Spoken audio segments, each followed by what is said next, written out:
Hello friends, welcome to my YouTube channel. दोस्तों बहुत बहुत स्वागत है आपके अपनी YouTube channel Pritam Bhojpuri update में। अभी से ही वीडियो कर दीजिए लाइक और चैनल बनाए तो उससे ज़्यादा से पहले जोड़ दबा लीजिए।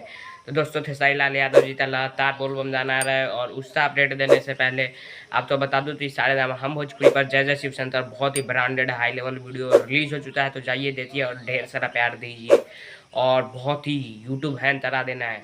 तो अब चलिए जो खबर के लिए आप आए हैं वो खबर देता हूँ आप तो दोस्तों बता दें खेसारी लाल यादव जी का बहुत ही कमाल धमाल का बोलबम जाने आ रहे हैं और एक और गाने का पोस्टर आ गया है जिसका नाम है दूल्हा ड्राइवरवा दे दी हले। जी हाँ दोस्तों, दूल्हा दे दी हले ड्राइवरा।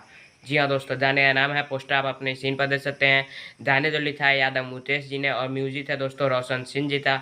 और ये गाना PRA फिल्म्स भोजपुरी से आया था। जी हाँ दोस्तों, PRA फिल्म से जिससे जवानी जर्दा है पाना आया था। और ये बोलबम गाना PRA फिल्म से आया था जिसका नाम है दूल्हा दे दी हले ड्राइवरवा। जी हाँ दोस्तों, बहुत ही कमाल का गाना होने वाला है। अभी ये गाना तमिल सून में है जैसा कि पोस्टर पर लिखा हुआ है और इसका जल्द ही डेट आएगा, रिलीज डेट आएगा, फुल वीडियो का रिलीज डेट आएगा। तो आप लोग इंतजार कीजिए और आज जो गाना है सारेगामा पर हम भोजपुरी पर उसका मजा लीजिए। तब तक के लिए जय हिंद, जय भारत।